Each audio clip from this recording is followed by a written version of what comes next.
प्यारे बच्चों, ट्रांसफॉर्मेशन की इस सीरीज़ में आपका स्वागत है। और जैसे कि आप जानते ही हैं कि हमारी ट्रांसफॉर्मेशन की सीरीज़ चल रही है और इसके 3-4 टॉपिक हम पहले ही करा चुके हैं, 4 टॉपिक हम पहले ही करा चुके हैं और ये हमारा 5th टॉपिक है। और आज का टॉपिक है हमारा interchange of affirmative and negative. और जैसे कि मैंने पहली वीडियो में बताया था, इंटरचेंज का मतलब होता है आपस में बदलना, दो चीज़ों को आपस में बदलना। आज हम इसी टॉपिक को आगे बढ़ाते हुए आज हम करेंगे interchange of affirmative and negative. मतलब एक अफर्मेटिव वाक्य आपको दिया जाएगा, उसको आपको नेगेटिव में बदलना है, और यदि नेगेटिव वाक्य होगा तो उसको आपको अफर्मेटिव में बदलना है, यानी कि दोनों को आपस में बदलना। अब पहले मैं आपको ये बता दूं कि आपका अफर्मेटिव और नेगेटिव होता क्या है। जैसे कि मैंने इससे पहली वीडियो में भी आपको क्लियर करा था कि असर्टिव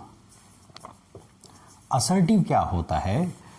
असर्टिव के 2 पार्ट होते हैं। असर्टिव होता है वह वाक्य जो सब्जेक्ट से शुरू हुआ है, यानी कि जो subject plus verb plus object की स्ट्रक्चर पर है वो आपका असर्टिव है। अब असर्टिव के 2 भाग हो गए हैं।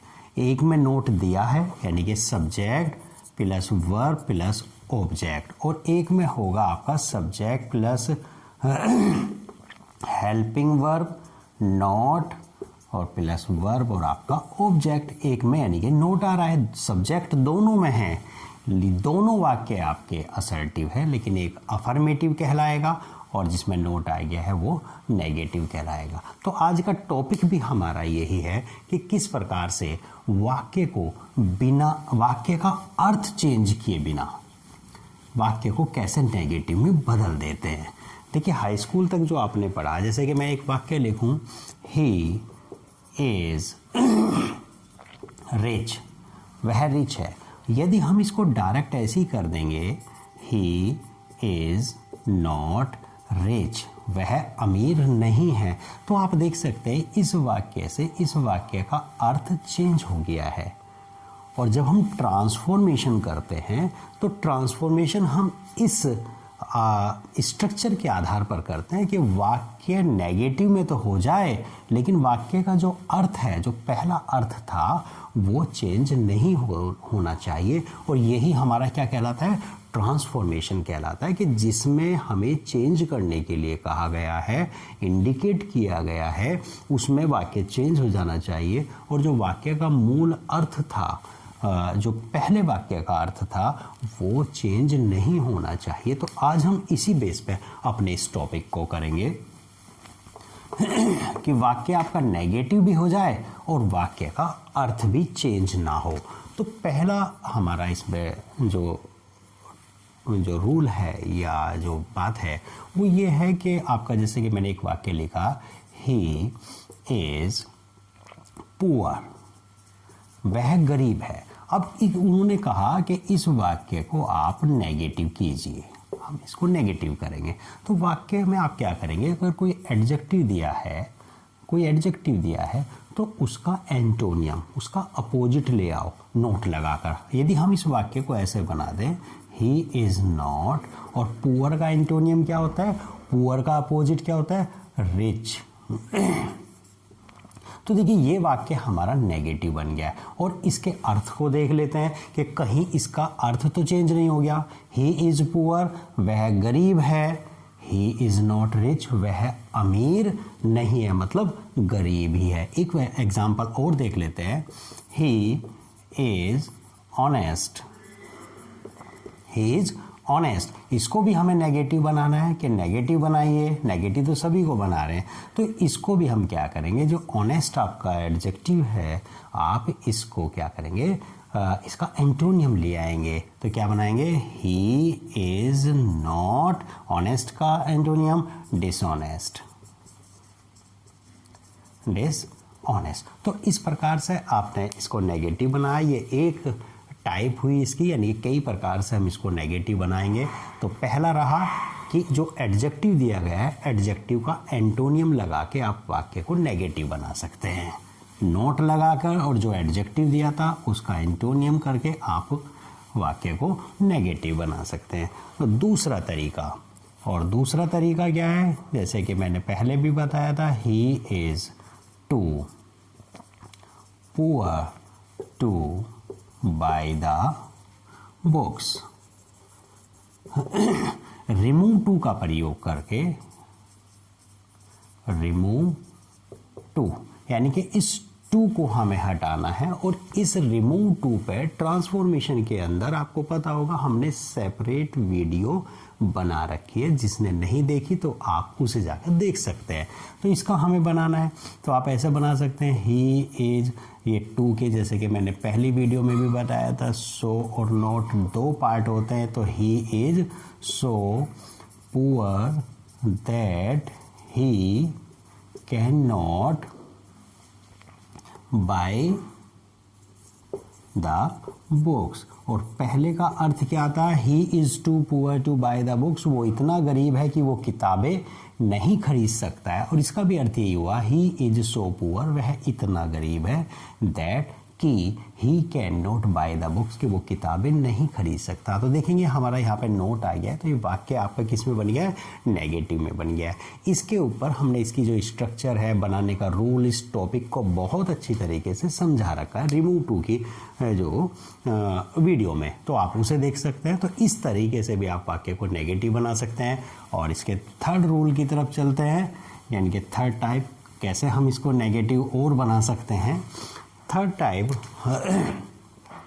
हम इसको देख सकते हैं डिग्री का प्रयोग करके, डिग्री, और डिग्री पे भी हमारी सेपरेट वीडियो है, तो देख लेते हैं। He is taller than I, ये आपका वाक्य रहा, ही इज टॉलर, वो ज़्यादा लंबा है, देन आई, मुझसे, वो मुझसे ज़्यादा लंबा है।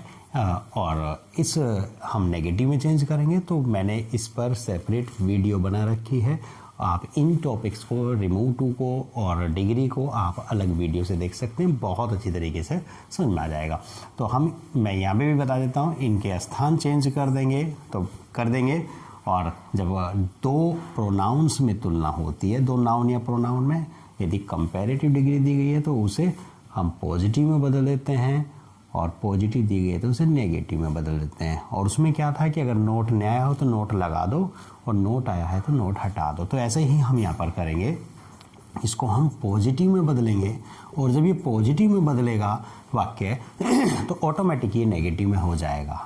तो बनाएंगे आई, ही के साथ इज है, आई के साथ एम, मैंने अभी बताया था नोट नहीं हो तो नोट लगा दो, और है तो हटा दो। आई एम नॉट, ये कंपैरेटिव डिग्री है, कंपैरेटिव डिग्री को आप पॉजिटिव में बदलेंगे, और पॉजिटिव डिग्री नेगेटिव में सो और एज के बीच में आती है। I am not so, taller की पॉजिटिव डिग्री टॉल एज, और ये आपका he is taller than I, वो मुझसे ज़्यादा लंबा है। और इसमें बताया I am not so tall, मैं इतना लंबा नहीं हूँ, एज ही। आई होप आप समझ गए होंगे। और यदि कहीं फिर भी कोई कन्फ्यूज़न रहता है इस टॉपिक को समझने में, डिग्री को, तो मैं फिर आपको बार बार again and again I am repeating it, कि आप इसको हमारी डिग्री वाली वीडियो से जाकर समझ सकते हैं।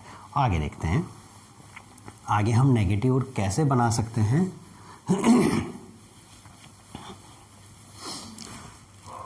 फोर्थ टाइप से हम नेगेटिव कैसे बना सकते हैं। देखिए, एक शब्द है आपका, एक कंजक्शन है as soon as. As soon as का मतलब होता है जैसे ही या ज्यों ही, जैसे ही या ज्यों ही। ये हमने अभी तक नहीं समझा है, तो आप इसे देख लेंगे। देखिए, as soon as the teacher entered the class, as soon as the teacher entered the class, ज्यों ही टीचर क्लास में गए, the students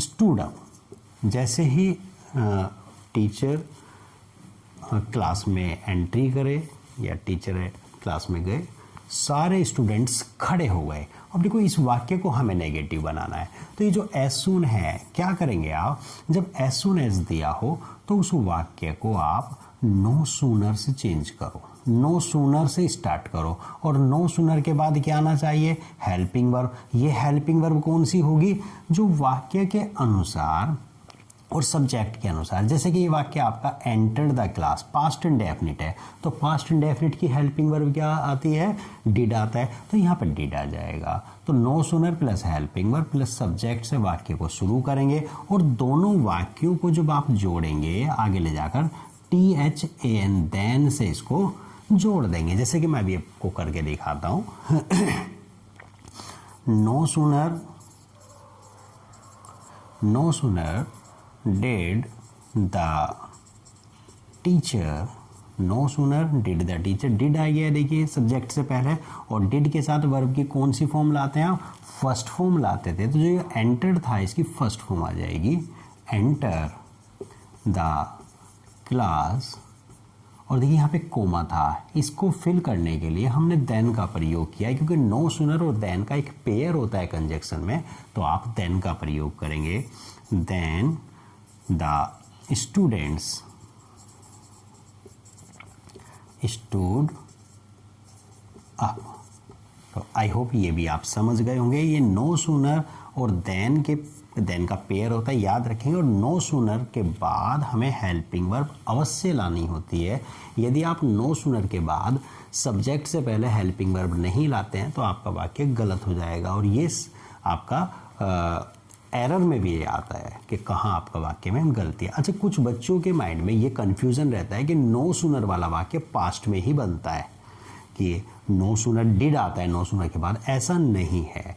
नो सूनर के बाद जो भी टेंस होगा उसकी हेल्पिंग वर्ब आएगी, चाहे वो प्रेजेंट इंडेफिनिट हो, पास्ट इंडेफिनिट हो, कोई भी हो। जैसे कि मैं एक एग्जांपल दूं, as soon as I reach the station, जैसे ही मैं स्टेशन पहुंचता हूँ, आई टेक द ट्रेन, मैं ट्रेन ले लेता हूँ। अब देखिए प्रेजेंट इंडेफिनिट है, तो नो सूनर के बाद क्या आएगा, आई के अकॉर्डिंग डू आएगा, no sooner do I reach the station than I take train. I hope ये आप नो सूनर को आप समझ गए होंगे। नेक्स्ट आगे बढ़ते हैं, ये हमारा फोर्थ था और आगे करते हैं।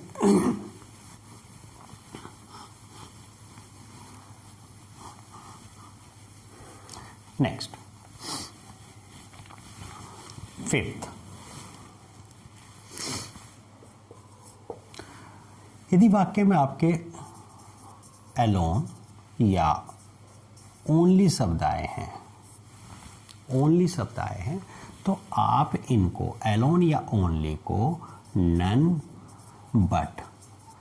बट या नथिंग बट से शुरू कर सकते हैं, नथिंग बट। अब दोनों में अंतर क्या होगा, जैसे कि मैं एक आपको वाक्य करा देता हूँ, ओनली रवि secured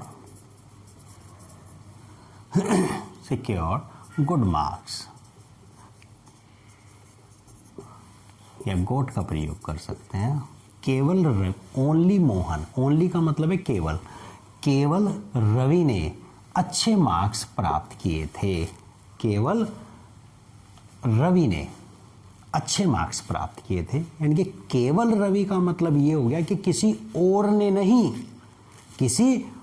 ने नहीं सिवाय रवि के। तो ये देखिए ओनली आया था, तो आप क्या करेंगे, ओनली के स्थान पर नन बट का प्रयोग करेंगे। तो क्या करेंगे, नन बट, और नन बट का मतलब हुआ किसी ने नहीं, और यहाँ बट का मतलब लेकिन नहीं है बल्कि सिवाय है, किसी ने नहीं सिवाय रवि के। तो प्यारे बच्चों, तो आपका जो नोट यहाँ पर अलग से लगाने की आवश्यकता नहीं रहेगी, क्योंकि नोट आपका नन में ही इंक्लूडेड है। नन बट किसी ने नहीं सिवाय रवि के गॉट गुड मार्क्स, रवि के अलावा किसी ने भी अच्छे अंक प्राप्त नहीं किए थे। अब नथिंग बट का आपको बताया कि नथिंग बट का प्रयोग हम कहाँ करेंगे, यदि आपका लिविंग बीइंग नहीं है, नॉन लिविंग थिंग है या कोई एब्स्ट्रैक्ट थिंग है। जैसे कि हम बात करें, only a miracle can save you. कोई जादू या कोई मतलब चमत्कार ही आपको बचा सकता है। तो देखिए यहाँ पे चमत्कार को आपने देखा तो है नहीं, लिविंग बीइंग तो है नहीं, ये कोई आइडिया है या फिर कोई मतलब जो है एब्स्ट्रैक्ट वो है मिरेकल, कोई जानता तो है नहीं। तो ऐसी जगह जब आप नॉन लिविंग थिंग या एब्स्ट्रैक्ट आइडिया हो तो आप ओनली की जगह क्या यूज कर सकते हैं, nothing but, NOTHING, nothing but कुछ भी नहीं। क्या मतलब हुआ ऐसा, कुछ भी नहीं सिवाय एक मिरेकल के।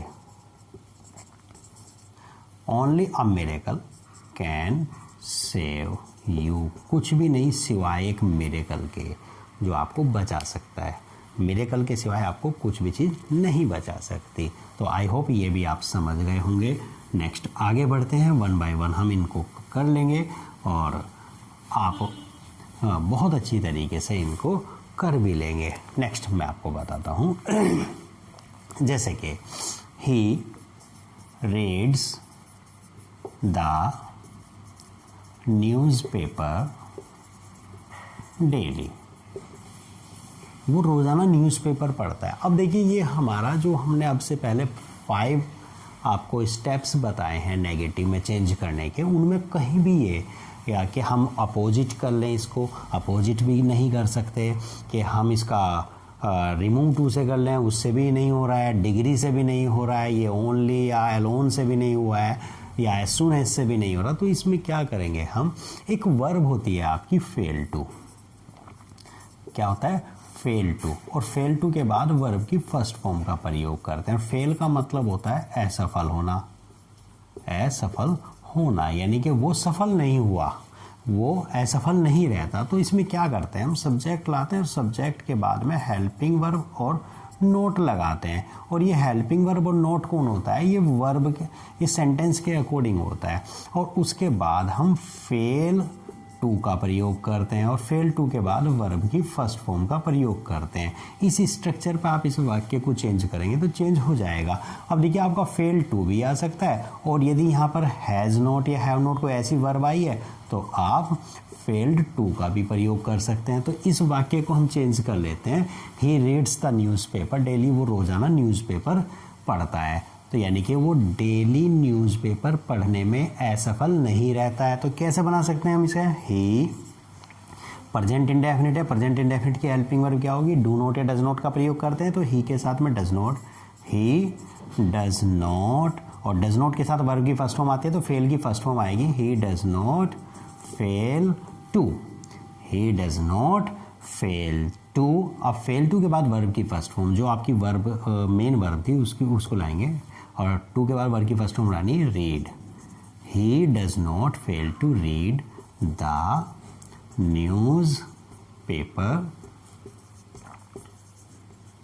डेली, वो रोज़ाना न्यूज़पेपर पढ़ने में असफल नहीं रहता है, मतलब सफल रहता है। और यदि हम एक सेंटेंस और बनाए जैसे कि ही सा द ताज, उसने ताजमहल देखा था। इस वाक्य को अगर हम निगेटिव बनाए तो क्या बनाएंगे, he did not fail to, अब फेल टू के बाद वर्ब की फर्स्ट फॉर्म लगाएंगे, सा की first form see, he did not fail to see the Taj, वो ताजमहल देखने में असफल नहीं हुआ था, मतलब उसने ताजमहल देखा था, उसने ताजमहल देखा था।